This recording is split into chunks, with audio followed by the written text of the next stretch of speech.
உலகெங்கிலும் வாழும் தமிழ் உறவுகளுக்கு உங்கள் அன்பார்ந்த வணக்கங்களை தெரிவித்துக் கொள்வோம். சங்கத்தமிழ் இலக்கிய பூங்காவுடைய தலைவராம் ஐயன் திருவள்ளுவரை தொழுது செயலராம் பாவேந்தர் பாரதிதாசனை வணங்கி இன்றைய நிகழ்ச்சிக்குள் நாம் நுழையலாம். கதைக்கூறு திருக்குறள கதைக்கூறு என்பதுதான் இன்றைய நிகழ்ச்சி. ஒரு திருக்குறளுக்கு ஏற்ற ஒரு கதையை சொல்ல வேண்டும், திருக்குறளுக்கு பொருந்தி வருவது போல ஒரு கதையை சொல்ல வேண்டும் என்பதுதான் நிகழ்ச்சியுடைய நோக்கம். அதன் அடிப்படையில் பல பேர் இங்கு வந்து கலந்து கொண்டு ஒரு கதையையும் அதற்கு பொருத்தமான திருக்குறளையும் சொல்ல வந்திருக்கிறார்கள். இது போன்ற நிகழ்ச்சி இதுவரை பல நிகழ்ச்சி நடைபெற்றிருக்கிறது.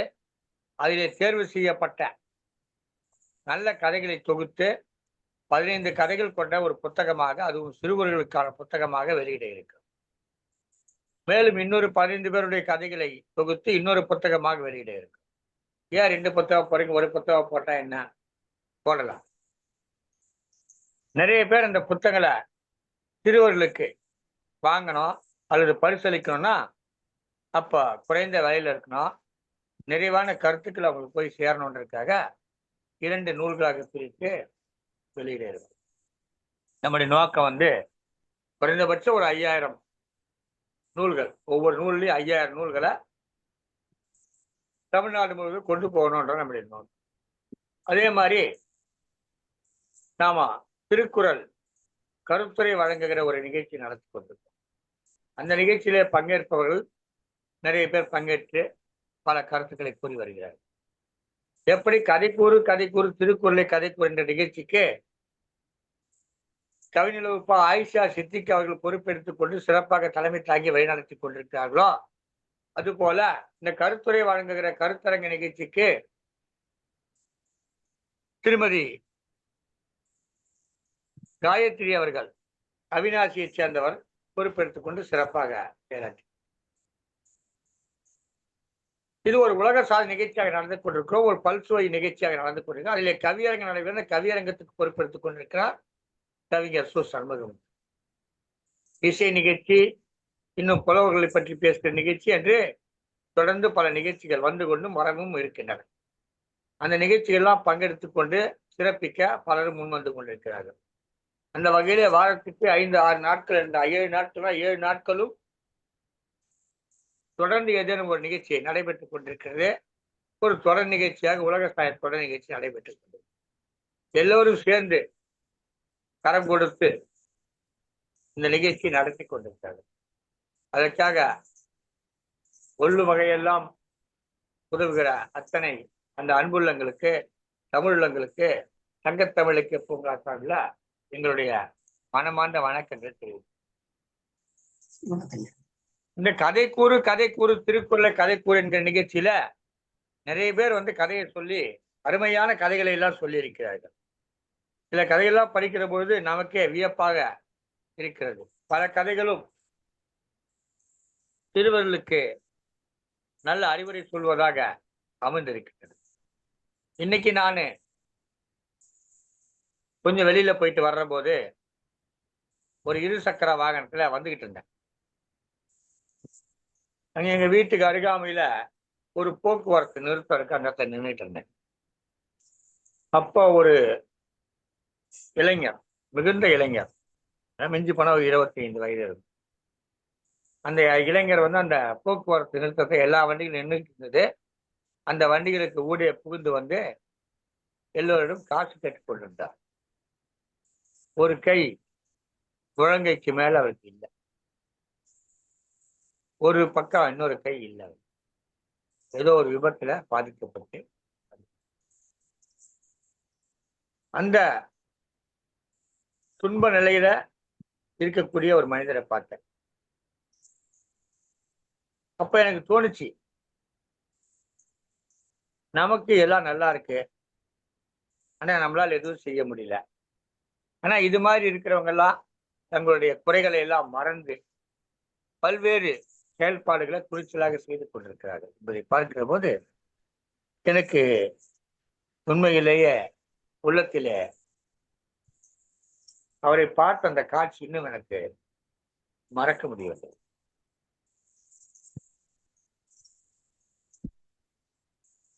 நான் கூட ஒரு விபத்தில சிக்கி இருக்கிறேன்.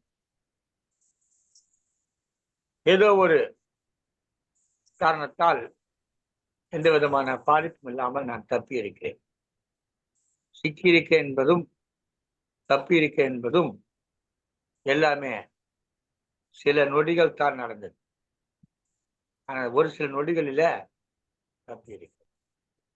அப்போ நம்ம மாதிரி இருக்கிறவங்க எவ்வளோ பேரு சிறப்பா இருக்காங்க. எவ்வளோ பேரு முடியாம இருந்தாலும் கூட முயற்சி செய்து சிறப்பாக செய்திருக்காங்க. ஆனா எல்லாமும் முடிந்து எதுவுமே செய்யாமல் இருக்கிறவர்களை பார்த்து இயலாமல் இருப்பவர்களெல்லாம் செய்கிறார்களே என்பதை பார்த்து வள்ளுவர் ஏதேனும் ஒரு குறள் சொல்லியிருப்பார். அது எந்த குறள் என்று எனக்கு தெரியவில்லை. நிச்சயமாக வள்ளுவர் சொல்லாத ஒன்று கிடையாது. இதை பற்றியும் சொல்லியிருப்பார். உலகத்திலே பல நிலைகளிலே பாதிக்கப்பட்டிருப்பவர்கள் பல்வேறு நிலைகளே பொருளாதார நிலையில இருக்கும், உடல் நலன் தொடர்பானது இருக்கும், பணி நிலையில இருக்கும். இன்னும் அன்றைக்கு ஒரு காணொளி பார்த்தேன். அந்த ஊர்ல உணவு இல்லாம 2 பசங்க உயிரோட பூச்சிகளை பிடிச்சி பிடிச்சி தின்னுகிட்டு இருக்கு. உயிரோட இருக்கிற பூச்சிகளை பிடிச்சி பிடிச்சி வாயில போட்டு அவ்வளவு பசி. இப்ப பாருங்க, நமக்கெல்லாம் எவ்வளவு சாப்பாடு இருக்கு. நாமெல்லாம் என்ன பண்றோம்? சரி, இன்னைக்கு என்ன சாப்பிடலாம்? காலையில மத்தியானம் என்ன சாப்பிடலாம்? இரவுக்கு என்ன செய்யலாம்? நாம வாங்கி சாப்பிடலாமா, இல்ல போய் சாப்பிடலாமா, இல்ல வீட்டுக்கு வர வச்சு சாப்பிடலாமா, இல்ல வீட்டுல சமைச்சு சாப்பிடலாமா? இப்படிலாம் பேசிக்கிட்டு இருக்கோம். நம்மளாம் என்ன சாப்பிடலாம்னு பேசிக்கிட்டு இருக்கிற போது அவங்க சாப்பாடே இல்லாம எது கிடைச்சாலும் சாப்பிட தயாராக இருக்கக்கூடிய மக்கள் பகுதி இன்றைக்கு உலகத்தில் இப்படி 2 பிரிவுகள் இருக்கு. இந்த 2 பிரிவுகள் இப்படி துன்பத்தில் வாடுகிறவர்கள், நன்றாக இருப்பவர்கள். நன்றாக இருப்பவர்கள் எல்லாம் ஏன் நன்றாக இருக்கிறார்கள், துன்பத்தில் வாடுபவர்களா ஏன் துன்பத்தில் வாடுகிறார்கள் என்பதை பற்றி வள்ளுவர் யோசித்து பார்க்கிறார். யோசித்து பார்த்து ஒரு திருக்குறள் சொல்லுகிறார். எளிமையான ஒரு திருக்குறள் சொல்கிறார். அற்புதமான திருக்குறள்.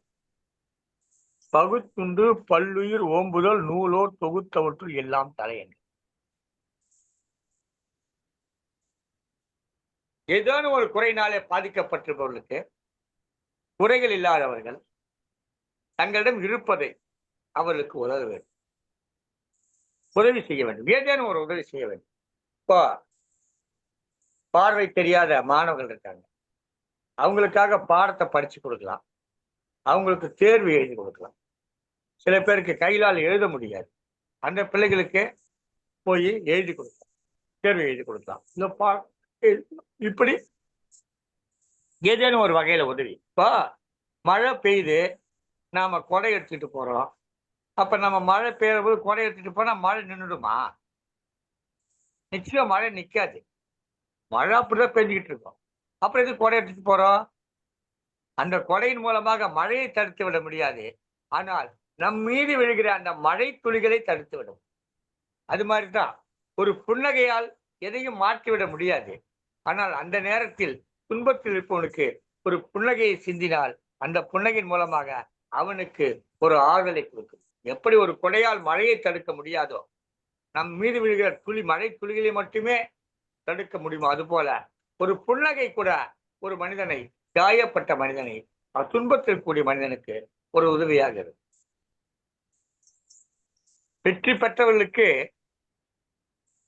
நாம் தருகிற புன்னகை ஒரு விருந்தாக அமையலாம், ஆனால் தோற்றவனுக்கு அதே புன்னகை ஒரு மருந்தாக அமையும் என்பதையெல்லாம் கருத்தில் கொள்ள வேண்டும் என்று கூறி மிக அற்புதமான கதைகளை சொல்ல வந்திருக்கிறார்கள். உங்களுடைய கதைகள் எல்லாம் கேட்கிற போது எனக்கும் கூட ஒரு கதை கூற வேண்டும் என்ற எண்ணம் தோன்றி, ஏதோ எனக்கு தோன்றிய சிலவற்றை, அது கதை என்று சொல்ல முடியாது, ஒரு உரையாகத்தான் இருக்கிறது என்றாலும் இதற்குள்ளும் சில கதைகள் இருக்கின்றன. அங்கங்கே நான் பார்த்த கேட்ட சில சம்பவங்களை கதைகளாக ஆக்கலாம் என்பதை சொல்லி இந்த நிகழ்ச்சியை மிகச் சிறப்பாக தொடர்ந்து வழிநடத்தி கொண்டிருக்கூடிய திருமதி ஆயிஷா சித்திக் அவர்கள், பழனியைச் சேர்ந்தவர், ஒரு ஆங்கில ஆசிரியர், தொடர்ந்து இந்த நிகழ்ச்சி நடத்தி கொண்டிருக்கிறார். உலகத்திலே வியாழக்கிழமை என்று சொன்னால் ஒவ்வொருத்தருக்கும் ஒவ்வொரு சொல்லுவாங்க. சில பேர் என்ன சொல்லுவாங்க, தட்சிணாமூர்த்தி கோயிலுக்கு போகணும், குரு பகவான் கோயிலுக்கு போகணும். சில பேர் என்ன சொல்லுவாங்க, சாய்பாபாவை கும்பிடணும். ஒவ்வொருத்தரும் சொல்லுவாங்க. சங்கத்தமிழுக்கு பெற்றுக்கொள்ளலாம்.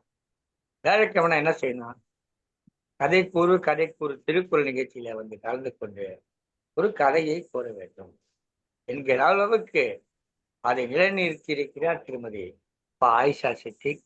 அவருடைய தலைமையில ஒருங்கிணைப்புல இந்த நிகழ்ச்சி நடைபெற இருக்கிறது. அவர்களை வந்து இந்த நிகழ்ச்சியை தொடர்ந்து நடத்தி தருமாறு கேட்டுக்கொள்கிறேன். இதுகாரும் என்னுடைய உரையை கேட்டு ரசித்த உங்கள் அனைவருக்கும் என்னுடைய வணக்கங்களை தெரிவித்துக் கொள்கிறேன். மேலும் இந்த நிகழ்ச்சியை சங்கத்தமிழ் தொலைக்காட்சி வழியாகவும் ஜெர்மனி தமிழொலி வானொலி வழியாகவும் வழங்கி கொண்டிருக்கக்கூடிய திருக்குறள் தொண்டர் திருமதி சிவகாமி சண்முக சுந்தரம் மற்றும் தமிழ்வேல் நயனை விஜயன், தமிழ் சசிகலா ஆகியோருக்கும் நன்றி பாராட்டி என்னுடைய உரையை நிறைவு செய்யும். நன்றி, வணக்கம். நன்றிகள் ஐயா. தமிழால் இணைவோம். கதைகூறு கதைகூறு திருக்குறள் கதைகூறு நிகழ்வு 19. சங்கத்தமிழ் இலக்கிய பூங்காவின் தலைவராம் வள்ளுவர், செயலராம் பாவேந்தர் பாரதிதாசன் ஆகியோரை போற்றுகின்றேன். சங்கத்தமிழ் இலக்கிய பூங்காவின் ஒருங்கிணைப்பாளர் தமிழ் பணிச்செம்மல், கவிமாமணி, திருக்குறள் செல்வர் நீலகண்ட தமிழன் ஐயா அவர்களுக்கும், இந்த நிகழ்வை வலையேற்றம் செய்யும் திருக்குறள் தொண்டர் சிவகாமி சண்முகசுந்தரம் அம்மா அவர்களுக்கும், இந்நிகழ்வை வானொலி மூலம் ஒளிபரப்பும் ஜெர்மன் தமிழருவி வானொலி நிலைய இயக்குநர்கள் திரு நயனை விஜயன், திருமதி சசிகலா நயனை விஜயன் ஆகியோருக்கும் மற்றும் கதை கூற இங்கு இணைந்துள்ள அனைத்து கதை சொல்லிக்கும் எனது முகமனை கூறிக்கொள்கின்றேன். தமிழ் மொழி என்றொரு மொழி உலகில் இருப்பதை உணர்த்தியது திருக்குறள் தான். திருக்குறள் தோன்றியதால் தமிழுக்கு பெருமை என்றார் சாவே சுப்பிரமணியன் அவர்கள். அத்தகைய சிறப்புமிக்க திருக்குறளை கருவாக வைத்து இங்கு பல சான்றோர்கள் கதைகளை புனைந்து வந்துள்ளனர். அதில் முதலாவதாக எனது கதையை கூறுகின்றேன். யோசித்துச் செய். பானு ஏன் இப்படி செய்தாள்? அவளுக்கு நல்லதுதானே செய்தோம், எதற்காக இவ்வளவு கோபம் என்று யோசித்தாள் மதி. பள்ளி வளாகத்தில் ஒரு மரத்தடியில் தனியாக அமர்ந்திருந்த மதியை பார்த்த அவரது ஆசிரியை ஜான்சி மதியை அழைத்தார். ஏன் மதி இவ்வளவு சோகமா அமர்ந்திருக்கிற, என்னாச்சு என்றார். தயக்கமாய் மதி நடந்த சம்பவங்களை கூறினாள். புரிந்து கொண்ட ஜான்சி டீச்சர், மதி நீ தனியா அமர்ந்து மீண்டும் ஒரு முறை நடந்ததையெல்லாம் நினைவுபடுத்தி பாரு, பின்பு என்ன வந்து பாரு என்று கூறி சென்றார். மதியும் தனியாக உட்கார்ந்து நடந்ததை மீண்டும் நினைவுபடுத்தி பார்த்தாள். பானுக்கு உடல்நிலை சரியில்லாததால் அவளால் வகுப்பை சரியாக கவனிக்க இயலவில்லை. கணித ஆசிரியை வீட்டுப்பாடம் தந்திருந்தார். பானுக்கு உடல்நிலை சரியில்லாத காரணத்தால் வீட்டுப்பாடம் செய்திருக்க முடியாது என்று எண்ணிய மதி அவளது நோட்டில் கணக்குகளை எழுதி வைத்தாள். இதை சரியாக புரிந்து கொள்ளாத பானு தனது நோட்டை யாரோ ஒருவர் எடுத்து எழுதி உள்ளார் என்று கணக்கு டீச்சரிடம் புகார் அளித்தாள். யார் பானுவுடைய நோட்டில் எழுதியது என்று வகுப்பில் அனைவரிடமும் கணித ஆசிரியர் கேட்டார். தயங்கி தயங்கி மதி எழுந்து நின்றாள். நான் தான் டீச்சர் எழுதினேன் என்றாள். ஏன் இவ்வாறு செய்தாய் என்று கேட்டார் ஆசிரியர். பானுவுக்கு உதவி செய்யத்தான் என்று கூறினாள். ஆனால் பானுவுக்கு மதி தன் நோட்டில் எழுதியது பிடிக்கவில்லை. அதை அவள் கணக்கு டீச்சரிடம் நேரடியாகவே சொல்லிவிட்டாள். அதனால் கணக்கு டீச்சர் மதியை திட்டிவிட்டார். இவற்றையெல்லாம் ஒரு முறை நினைவுபடுத்தி பார்த்தாள் மதி. அவளின் மனம் வருத்தப்பட்டது. அவளது வகுப்பு ஆசிரியை ஜான்சி வரச் சொன்னதும் நினைவுக்கு வந்தது. அவரிடம் சென்றாள். அனைத்தையும் நினைவுபடுத்தி பார்த்தாயா என்று கேட்டார் வகுப்பாசிரியை. ஆமாம் டீச்சர், பானுவுக்கு நல்லது என்று எண்ணித்தான் செய்தேன். ஆனால் அவள் கணக்கு டீச்சரிடம் என்னை மாட்டிவிட்டாள் என்றாள் வருத்தமாக. நீ பானுவுக்கு நல்லது செய்ய வேண்டும் என்று தான் எண்ணினாய், அதில் மாற்று கருத்து இல்லை.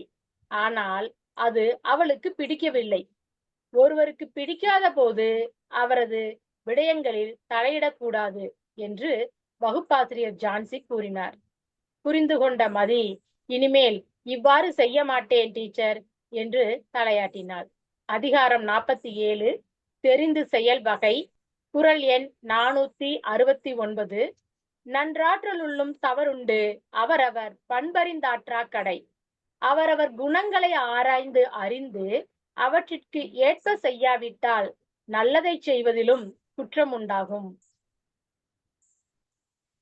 அடுத்ததாக நம்மிடையே கதை தொடக்கத்திலே முதலாக திருமதி ஆயிஷா சித்திக் அவர் நிகழ்ச்சியில இணைந்த போது நான் இந்த அளவுக்கு ஒரு மிகச்சிறந்த ஒரு சிறுகதை ஆசிரியராக உருவாவார் என்று நான் நினைக்கவே இல்லை. இந்த கதையை சொல்லுகிற போது கூட நான் மிகவும் யோசித்தேன். இந்த கதையில் இவர் என்ன சொல்ல வருகிறார் என்று யோசித்துக் கொண்டே இருந்தேன். ஆனால் சற்றும் எதிர்பாராத வகையில் மிக அற்புதமான ஒரு திருக்குறளை எடுத்து நன்றாற்றலுள்ளும் தவறுண்டு. ஏன்னா அதை பற்றி புரிந்து கொள்ளாதவர்களுக்கு நீங்க என்ன செய்தாலும் அதனால பயனில்லை என்கிற ஒரு திருக்குறளை சொல்லி மிக அற்புதமாக செய்திருக்கிறார். அற்புதமான ஒரு திருக்குறளை அது கேட்ட கதையை சொல்லியிருக்கிறார். இன்றைக்கு இந்தியாவிலிருந்து, தமிழ்நாட்டிலிருந்து அமெரிக்காவிலே இருக்கக்கூடிய பல நாடுகளினுடைய சற்றேறக்குறைய 16 முக்கிய, அந்த நாடுகள் 16 முக்கிய நிறுவனங்களுடைய தலைமை பொறுப்பில், சிஇஓ என்று சொல்வார், தலைமை பொறுப்பில் யார் இருக்கிறார்? இந்தியர்கள் இருக்கிறார்கள். அந்த இந்தியர்கள் அந்த நிறுவனங்களினுடைய தலைமை பொறுப்பெடுத்த பிறகுதான் அந்த நிறுவனங்கள் எல்லாம் மிகச் சிறப்பாக இன்றைக்கு உலக அளவிலே பெயரையும் புகழையும் பெற்று விளங்கி கொண்டிருக்கிறது. உடனே கேட்கலாம், ஏன் இவர்கள் வராவிட்டால் அது சிறப்பாக இருந்திருக்காதா என்று கேட்கலாம். இருந்திருக்கும், இருந்திருக்காது என்று சொல்ல மாட்டேன், இருந்திருக்கும். ஆனால் இவர்கள் வருவதற்கு முன்பு அப்படி இல்லை. இவர்கள் வந்த பிறகுதான் அந்த சிறப்புகள் அந்த நிறுவனங்கள் எய்தன. அப்ப அந்த 16 நிறுவனங்கள், மிக முக்கியமான நிறுவனங்களுடைய தலைமை பொறுப்பில் இருக்கக்கூடியவர்கள் இந்தியர்கள், அதிலும் குறிப்பாக தமிழர்கள். ஐயா நமக்கெல்லாம் நன்கு தெரிந்தவர் சுந்தர் பிச்சை, சிவநாடார், இது போல நிறைய பேர் எல்லாம் தமிழர்கள் இருந்து அங்க இருக்கக்கூடிய அந்த நிறுவனங்களுடைய மிக சிறப்பான நிறுவனுடைய தலைமை பொறுப்பில் இருக்கிறார்கள். அந்த நிறுவனங்களை வழிநடத்தி இன்றைக்கு அமெரிக்காவுக்கு உலகெங்கிலும் ஒரு பெருமை ஏற்படுத்தி கொடுத்திருக்கிறார்கள். அதனால் என்ன பயன்? நன்றாற்றலுள்ளும் தவறுண்டாம், ட்ரம்ப் போன்றவர்களின் பண்பறிந்து ஆற்றாக்கடை என்பது இந்த திருக்குறளும் அன்னைக்கு சொல்லுது. இன்னைக்கு பாத்தீங்கன்னா, நீ வரக்கூடாது, நான் வரக்கூடாது சட்டம் போட்ட உடனே இன்னைக்கு அந்த நிறுவனங்கள்லாம் இந்தியாவை நோக்கி வந்து கொண்டிருக்கின்றன. இந்தியாவை நோக்கி அந்த நிறுவனங்கள் வந்து கொண்டன. இது மாதிரி மிக மிக அற்புதமான ஒரு நம்ம இன்றைய நேற்றைய செய்திக்கு நான் சொல்றது, இந்த செய்திகளுக்கு கூட திருக்குறள் ஒளிந்து இருக்கிறது.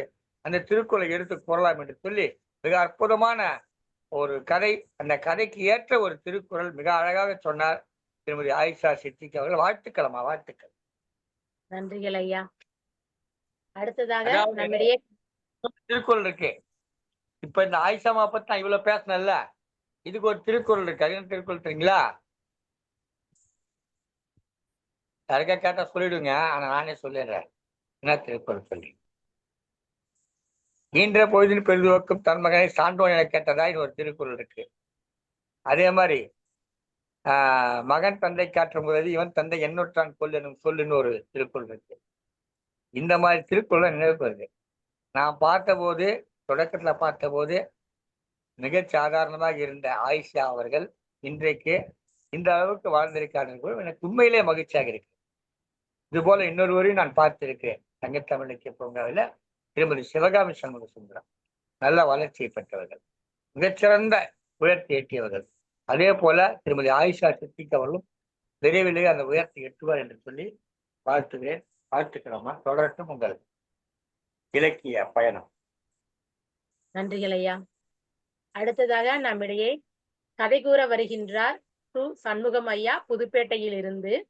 திருவள்ளுவர் அக்காலத்தில் உடை, அணிகலன்கள் ஆகியவற்றை தனது குரல் மூலமாக குறிப்பிடுகின்றார். நல்லாடையும் அணியும் புனைந்து கொண்டு அக்கால மக்கள் விளங்கினர். உடுக்கை, உடுப்பது, உடை என்ற பெயர்கள் உடுக்கக்கூடிய ஆடைக்கு வந்த பெயர்கள் என்று குறிப்பிடுகின்றார். வாருங்கள் ஐயா. து. சண்முகம், புதுப்பேட்டை. வணக்கம், மிக்க நன்றி. இந்த சங்கத்தமிழ் இலக்கிய பூங்கா தலைவராம் திருவள்ளுவரும் செயலராம் பாரதிதாசனையும் ஒருங்கிணைப்பாளர் பாரதி சுடர் நீலகண்ட தமிழன் அவர்களையும் இந்நிகழ்வின் தலைமை பொறுப்பேற்றிருக்கிற கவிஞர் ஆயிஷா சித்திக் பழனி அவர்களையும் இதை ஒளிபரப்பேற்றுக் கொண்டிருக்கின்ற ஜெர்மன் தமிழறிவு வானொலி நிலையத்தாருக்கும் மற்றும் இதை வெளியேற்றம் செய்யக்கூடிய திருக்குறள் தொண்டர் திருமதி சிவகாமி சண்முக சுந்தரம் அம்மையாருக்கும் வணக்கம் கூறி எனது கதையை தொடங்குகிறேன். சிதம்பரத்தில் பாலிடெக்னிக்கில் பகுதி நேர வகுப்பில் படித்துக் கொண்டிருந்தான் வடிவேலன். அவன் நெய்வேலி நிறுவனத்தில் பணியாற்றி கொண்டிருந்தான். அந்த நிறுவனத்தில் புதிதாக 1977 வேலைக்கு சேர்ந்தவர்கள் ஒரு தொழிற்சங்கத்தை, அதாவது HMS என்ற தொழிற்சங்கத்தை தொடங்கி அதன் தலைவராக திரு SCC அந்தோணி பிள்ளை அவர்களை வைத்திருந்தார்கள். அவருடன் பேச்சுவார்த்தை நடத்த வேண்டும் என்று நிறுவனத்திடம் பலமுறை கேட்டும் அவர்கள் ஒப்புக்கொள்ளவில்லை. அதன் தொடர்ச்சியாக அவர்கள் அனைவரும் சாலை போக்குவரத்தை தடை செய்து அப்பகுதி மறியல் செய்தனர். அப்பகுதியானது முக்கியமான சாலை, அதாவது சுரங்கம் ஒன்றும் மந்தாரக்குப்பமும் இணைக்கும் சாலை, அதிகப்படியான போக்குவரத்து சாலை. கிட்டத்தட்ட 200 மேற்பட்டவர் அந்த மறியலில் ஈடுபட்டனர். இதை வழிநடத்தியவர் தண்டபாணி, பாலசுந்தரம், தனபால், கோபால் மற்றும் சுகுமார் போன்றவர்கள். இதனிடையே நெய்வேலி நிறுவனத்தின் பாதுகாப்பு காவலர்களும் தமிழ்நாடு காவலர்களும் வந்து பேச்சுவார்த்தை நடத்தினர் மறியல் செய்பவரிடம். இதுக்கு ஒரு முற்றும் பெறவில்லை. ஆகவே அவர்கள் உங்களை கைது செய்ய வேண்டி வரும் என்று கைது செய்து அனல் மின் நிலையம் 1 காவல் நிலையத்துக்கு அழைத்து சென்றனர். பின்பு அங்கிருந்த சிலர் காவலர்கள் உங்களை கடலூர் மத்திய சிறைச்சாலைக்கு அழைத்து செல்ல நேரிடும், ஆகையால் நீங்கள் விருப்பமில்லாதவர்கள் போய்விடுங்கள் என்று சொன்னார்கள். அதன் பொருட்டு சிலர்கள் அங்கிருந்து விலகி ஓடியவர்களும் உண்டு. அதன் பின்னாளில் அவர்கள் அந்த சங்கத்தில் பெரும் பதவியில் இருந்ததாகவும் வரலாறு உண்டு. காவலர்கள் பண்ருட்டி நீதிமன்ற நீதிபதி முன்னிலையில் ஆஜர்படுத்தி 15 நாள் சிறையில் அடைக்க உத்தரவிட்டார். முதல் நாள் மறியலில் கிட்டத்தட்ட 100க்கும் மேற்பட்டோர் கைது செய்யப்பட்டு திருமாவளர் தண்டபாணி தலைமையில் கடலூர் மத்திய சிறைச்சாலையில் அடைக்கப்பட்டோம். முதல் நாள் இரவு மட்டும் திறந்த வெளியில் நாங்கள் எல்லோரும் பாதுகாப்பா இருக்க சொன்னார்கள். மறுநாள் ஒவ்வொருவருக்கும் ஒரு அறை ஒதுக்கப்பட்டு அதில் 4 மட்டுமே இருக்க செய்தனர். இவ்வாறாக 9 நாள் கழிந்தது. திடீரென்று வடிவேலனுக்கும் ஆசை தம்பிக்கும் நண்பர் ராதாகிருஷ்ணன் முன்ஜாமீன் பெற்று அழைத்து செல்ல வந்திருப்பதாக செய்தி பரவியது.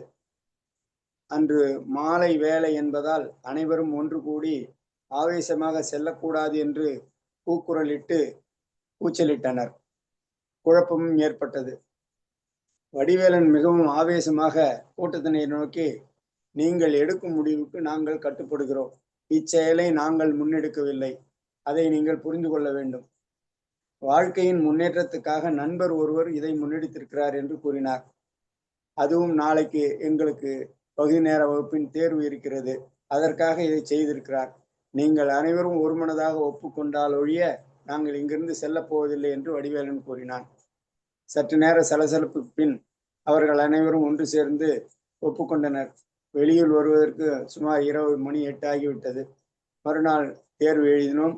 இந்த நிகழ்வின் எங்கள் வாழ்க்கையில் திருப்பு முனையாக அமைந்தது என்று கூறிக்கொண்டு, இதைத்தான் வள்ளுவர் அதிகாரம் 79 நட்பு குறள் எண் 788 உடுக்கை இழந்தவன் கை போலே ஆங்கே இடுக்கண் களைவதாம் நட்பு என்று கூறியிருக்கிறார் போலும். ஆடை அவிழும் போது அவனுடைய கை தன்னையும் அறியாமல் அதை எவ்வாறு பற்றி கொள்கிறதோ அதுபோல துன்பம் நேரும் போது விரைந்து சென்று களைபவனே நண்பன் என்கிறார். மிக்க நன்றி, வணக்கம். மிக சிறப்பானதொரு கதையை கூறினீர்கள் ஐயா. உடுக்கை இழந்தவன் கை போல ஆங்கே இடுக்கண் களைவதாம் நட்பு என்ற குறளுக்கு ஏற்ற கதையை கூறினீர்கள். தொடர்ந்து இணைந்திருங்கள் ஐயா. கதை சிறப்பாக இருந்தது. அடுத்ததாக நம்மிடையே கதை கூற வருகின்றார் கதை சொல்லி மா காயத்ரி அவினாஷியிலிருந்து.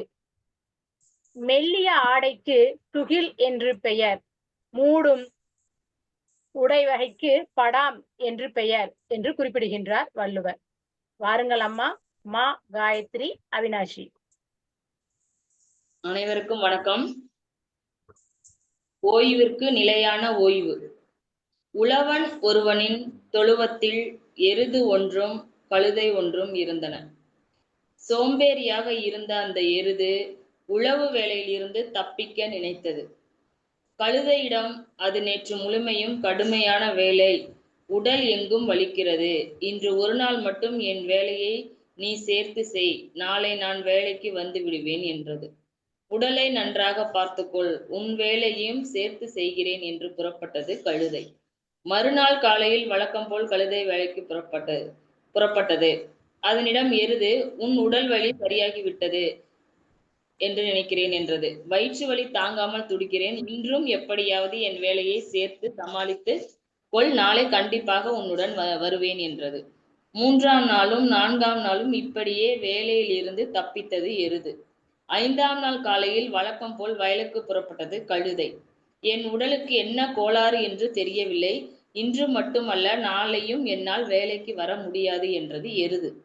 நீ சொல்வது உண்மைதான், இனிமேல் நீ என்னுடன் உழவு வேலைக்கு வரமாட்டாய், இனி நான் தனியாகத்தான் வேலை செய்ய வேண்டியிருக்கும் என்றது கழுதை. எதனால் அப்படி சொல்கிறாய் என்று மகிழ்ச்சியுடன் கேட்டது எருது. நம் எசமானர் கசாப்பு கடைக்காரன் ஒருவரிடம் தொழுவத்திற்கு வந்தார், அவனிடம் உன்னை விற்று விட்டார் என்றது கழுதை.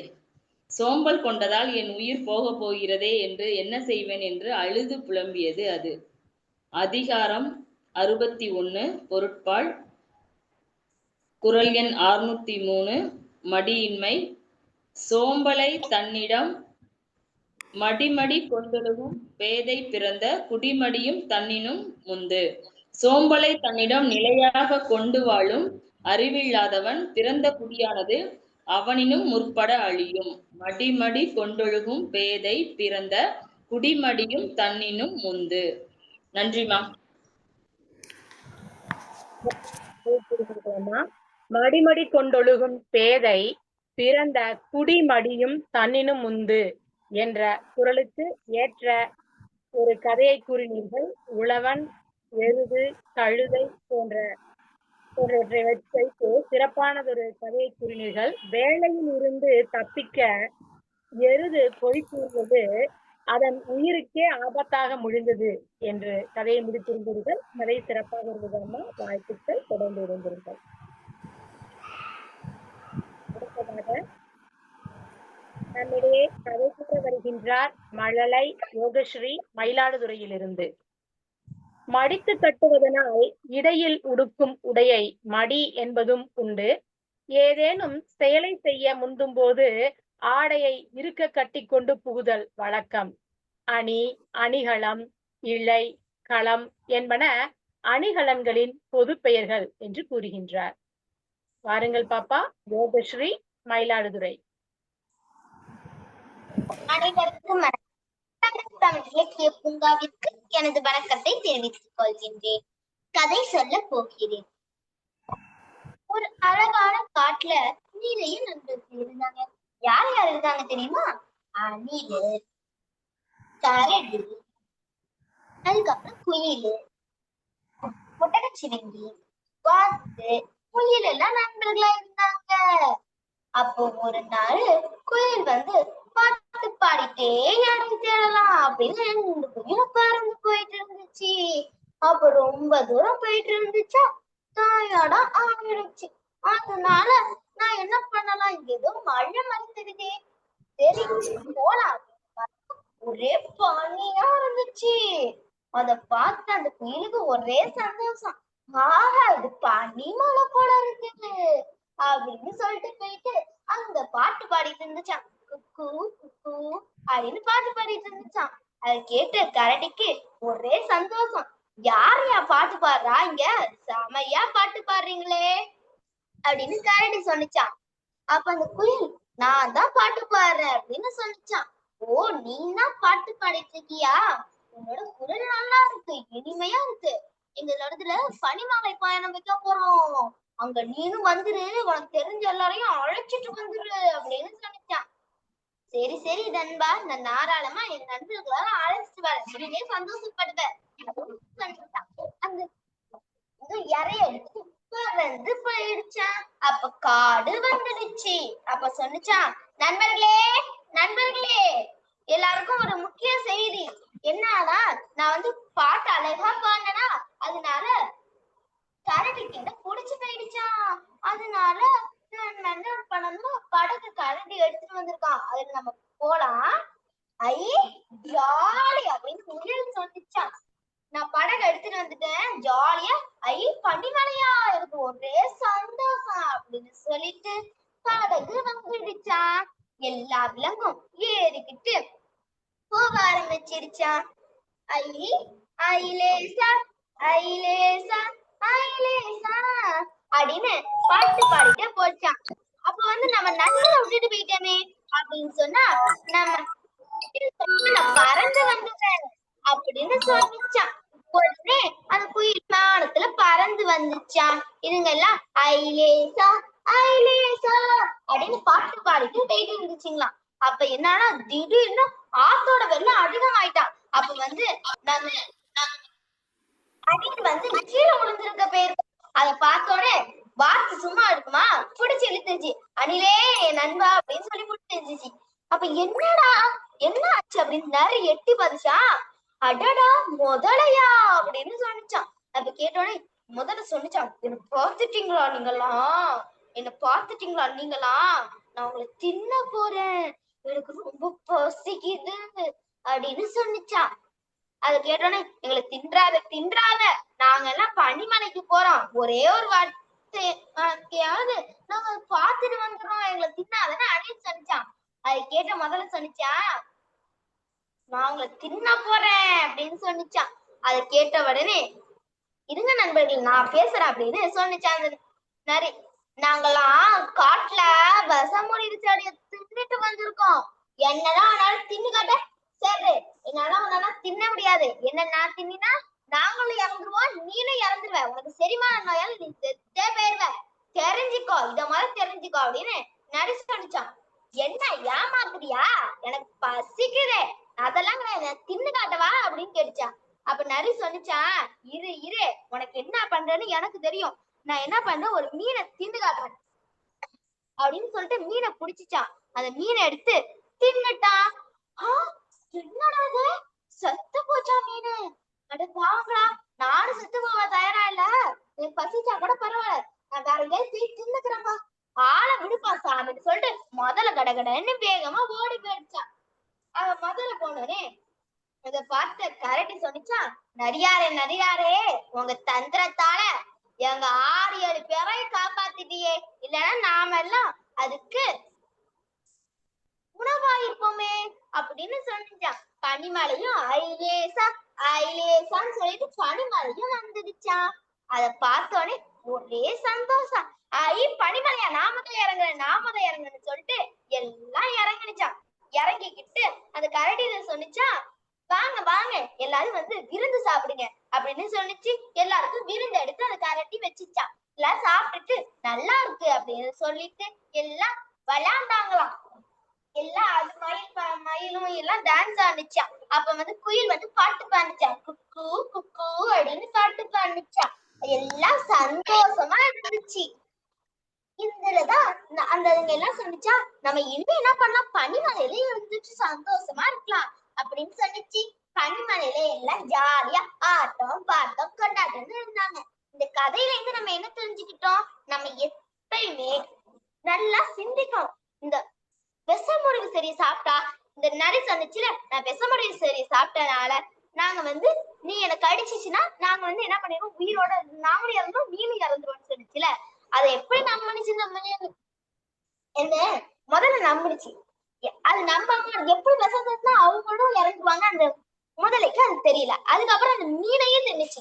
மீன் என்ன நிலத்துல வாழ முடியுமா, தண்ணியில தானே வாழ முடியும், அதையும் தெரியாம அந்த முதல்ல இருந்துச்சு. இதனால அது பசியோட இறந்துடுச்சு.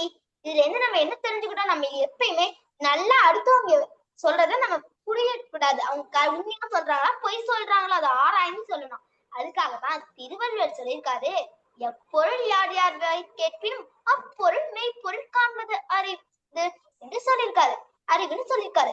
இதுல இருந்து நம்ம என்ன தெரிஞ்சுக்கிட்டோம், நாம எப்பயுமே ஒருத்தவங்க சொல்றது உண்மையா பொய்யா அப்படின்னு ஆராய்ந்து பண்ணணும்.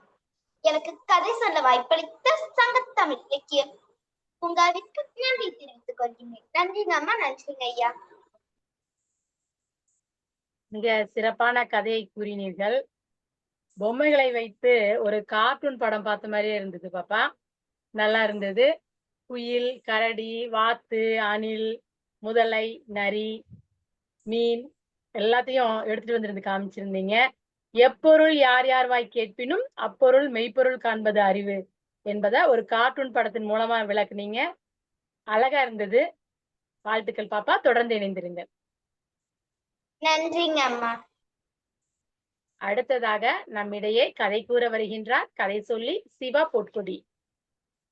அழகுடைய அணிகலன்களை பூண்பதால் அணியிலை என்று பெண்கள் அழைக்கப்படுகிறார்கள் என்று குறிப்பிடுகின்றார். அதை போலவே பொறுக்கி எடுத்தவற்றை அணிவதால் ஆயிலை என்றும், ஒளி பெற புனைவதால் அதை ஒளியிலை என்றும், செம்பொன்னாலான இலையை அணிவதால் சேயிலை என்றும், மாட்சிமைப்பட அணிதலால் மானிலை பெயர் பெறுகின்றார்கள் பெண்கள் என்று குறிப்பிடுகின்றார்.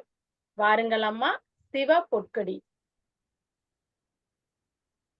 வணக்கம். வணக்கம். தமிழ் தந்தை திருவள்ளுவரின் அடியொற்றி செயலராம் பாரதிதாசன் ஐயா அவர்களின் திருவடிகளை வணங்கி இன்று நம்மை எல்லாம் வழிநடத்திக் கொண்டிருக்கும் திருநீலகண்ட தமிழர் ஐயா அவர்களையும் வணங்கி இந்த நிகழ்வை செம்மையுற வார வாரம் நடத்தி கொண்டிருக்கும் ஆயிஷா சித்திக் அம்மா அவர்களின் திருவடி வணங்கி வந்திருக்கும் கதை சொல்லிகள், கற்றறிந்த சான்றோர்கள், குழந்தை உட்பட அனைவரையும் வணங்கி நம் கதைக்குள் நுழைகிறோம். பாப்பாவுக்கு அடியன் ரொம்ப ஒரு வாழ்த்து சொல்லணும்னு நினைக்கிறேன். ரொம்ப அருமை பாப்பா, ரொம்ப அழகா ஒரு உயிரோட்டமா இருக்கணுங்கிறதுக்காக நீங்க பொம்மையெல்லாம் வச்சு கதை சொன்னது ரொம்ப அருமை. நான் இன்னைக்கு கூட சொல்ல வந்திருக்கிற கதை என்னோடது இல்லை, என்னோட ஸ்டூடெண்டோடது. அவ ஒரு திருக்குறள் கதை அவங்க ஸ்கூல்ல மாநகராட்சி பள்ளியில தான் படிக்கிறா.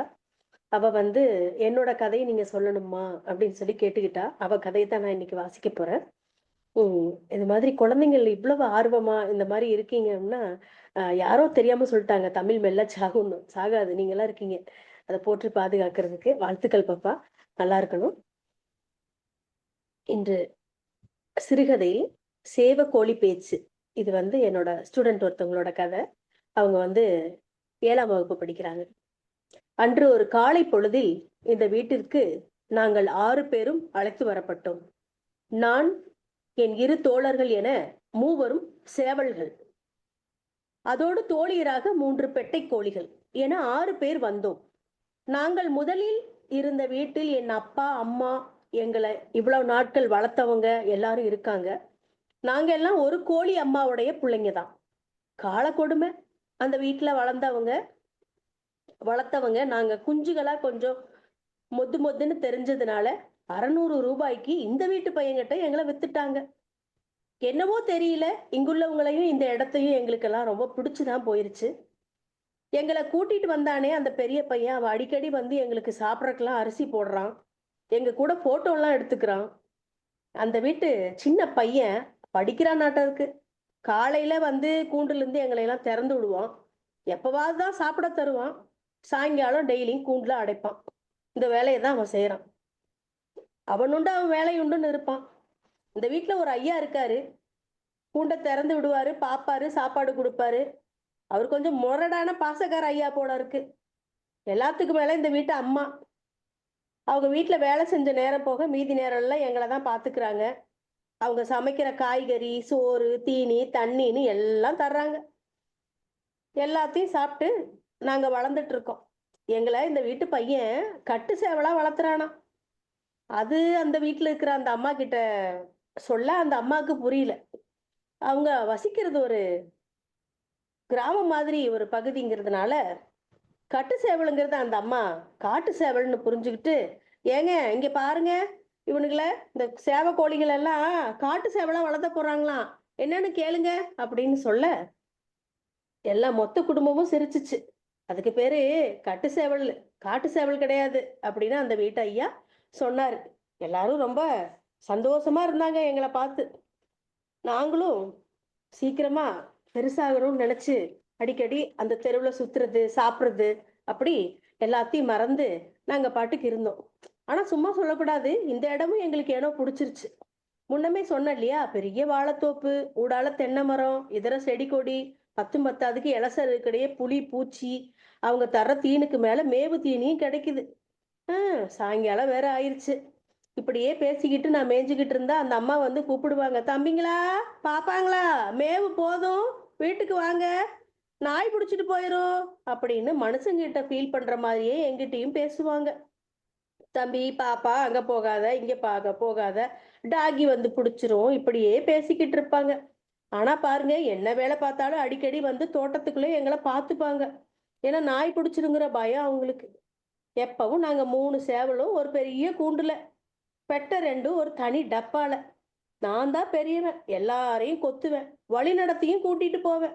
நாளைக்கு பொழுது விடிஞ்சா தோப்புக்கு அந்த பக்கம் நடபாதையில காட்டுக்குள்ள மேவுக்கு போலான்னு முடிவு செஞ்சிருந்து என் சகாக்கள் கிட்ட எல்லாம் சொல்லியிருக்கேன். அப்படியே பேசி பேசி தூக்கம் வந்துருச்சு. நான் தூங்க போறேன். மறுநாள் காலையில, ஐயையோ, சூரியன் கூட வந்து சுடுதே, இந்த அம்மாவுக்கு என்னாச்சு, ஏன் நம்மளை இன்னும் மேவுக்கு திறந்தே விடல, இன்னைக்கு வேற புதுக்காட்டுக்கு போலான்னு பேசி இருந்தோமே, சீக்கிரம் சாப்பிட்டு நல்லா புஷ்டி ஆகணுமே. கீச்சு கீச்சு என்ற புலம்பல் சத்தம் கேட்க அந்த வீட்டு அம்மா வேகமா வந்து, அடடா, உங்களை நான் இன்னைக்கு திறந்துடாம விட்டனா, அதனாலதான் எல்லாரும் சத்தம் போடுறீங்களா அப்படின்னு சொல்லிட்டு, சரி சரி போய் மேய்ஞ்சிட்டு வாங்கன்னு திறந்து விட, சிறகை அடித்து பறப்பதும் ஒட்டுமொத்தமாக அந்த புது காட்டுக்கு போனோம். எப்படியும் 3 மாதங்களில் தின்ன போகும் எங்களை இந்த வீட்டு மனிதர்களுக்காக பெரிதாக்கி கொள்ள. குறள் எண் 104. செய் நன்றி அறிதல். திணைத்துணை நன்றி செய்யினும் பனைத்துணையாக கொள்வர் பயன் தெரிவர். ஒருவர் சின்ன அளவு கூட நமக்கு நன்மை செஞ்சுட்டா அதுக்கு என்ன பண்ணணும் அப்படின்னா, அந்த பயனை ஆராய்கின்ற அதே நேரம் அந்த பனை அளவா போற்றி அவங்களோட உதவியை பெரிதா கொண்டுட்டு போகணும். இப்ப இந்த சேவலுக்கும் கோழிக்கும் தெரிஞ்ச அந்த ஒரு நுட்பம் கூட இன்னைக்கு இருக்கிற மனிதர்களுக்கு தெரியறது இல்ல. அதை பிடிச்சி நாம அடிச்சு சாப்பிடுறோம், இதை செய்யக்கூடாது அப்படிங்கிறதுக்காக அந்த கோழிக்கும் சேவலுக்கும் இருந்த அந்த நன்றி உணர்ச்சி நமக்குள்ளே இருக்கணும் அப்படிங்கிறதுக்காக என்னோட ஸ்டூடெண்ட் இந்த குரலோட சேர்ந்து இந்த கதையை சொல்லிட்டு வந்திருக்காங்க. அவங்களுக்கு ஆறுதல் பரிசு கிடைச்சிருக்கு. அவங்களோட வேண்டுகோளுக்காக இன்னைக்கு நான் இந்த கதையை உங்களிடத்துல சொன்னேன். அவங்க பேரு ஷர்மி, திருப்பூர் மாநகராட்சி பள்ளி 7ஆம் வகுப்பு. இந்த வாய்ப்பை நல்கிய ஐயா அவர்களுக்கு நன்றி. அருமையான கதையை கூறினீர்கள் அம்மா. திணைத்துணை நன்றி செய்யினும் பனைத்துணையாக கொள்வர் பயன் தெரிவார் என்ற குறளுக்கு ஏற்ற கதையை 3 சேவல் 3 கோழிகள் மூலம் கூறினீர்கள். சர்மி பாப்பாவுடைய கதை என்றும் கூறினீர்கள். மிக சிறப்பாக இருந்தது. வாழ்த்துக்கள் அம்மா. தொடர்ந்து இணைந்திருங்கள். நன்றி அம்மா.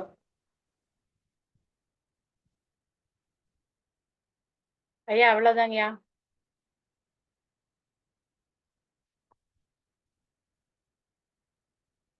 ஓதற்கெளிதாய் உணதற்கு அரிதாய், ஓதற்கு எளிதாய் உணதற்கு அரிதாகி வேதப் பொருளாய் மிக விளங்கி தீதற்றோர் உள்ளுதொரு உள்ளம் உருக்குமே வள்ளுவர் வாய்மொழி மாண்பு.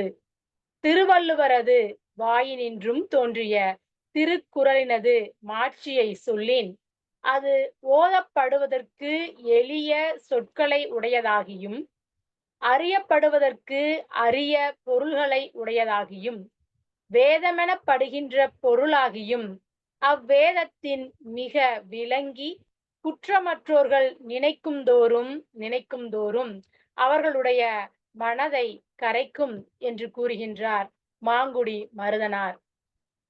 அத்தகைய சிறப்புமிக்க திருக்குறளை கதையாக வடித்து கூறிய அனைவருக்கும் வாழ்த்துக்கள்.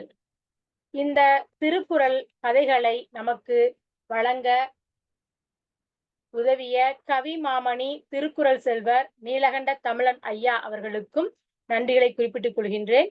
அதை போலவே ஸ்டெப் டிவியின் மேலாண் இயக்குனர் சிவகாமி சண்முகசுந்தரம் அம்மா அவர்களுக்கும் நன்றியை தெரிவித்துக் கொள்கின்றேன். தமிழருவி வானொலி நிலைய இயக்குனர்கள் திரு நயனை விஜயன், திருமதி சசிகலா நயனை விஜயன் ஆகியோருக்கும் எனது நன்றியை தெரிவித்துக் கொள்கின்றேன். மீண்டும் ஒரு முறை கதை கூறிய சு சண்முகம் புதுப்பேட்டை ஐயா அவர்களுக்கும், மா காயத்ரி அவினாஷி அம்மா அவர்களுக்கும், மழலை வி யோகஸ்ரீ மயிலாடுதுறை அவர்களுக்கும், கதை சொல்லி சிவ பொற்கொடி அம்மா அவர்களுக்கும் எனது நன்றியை தெரிவித்துக் கொள்கின்றேன். நன்றி, மகிழ்ச்சி.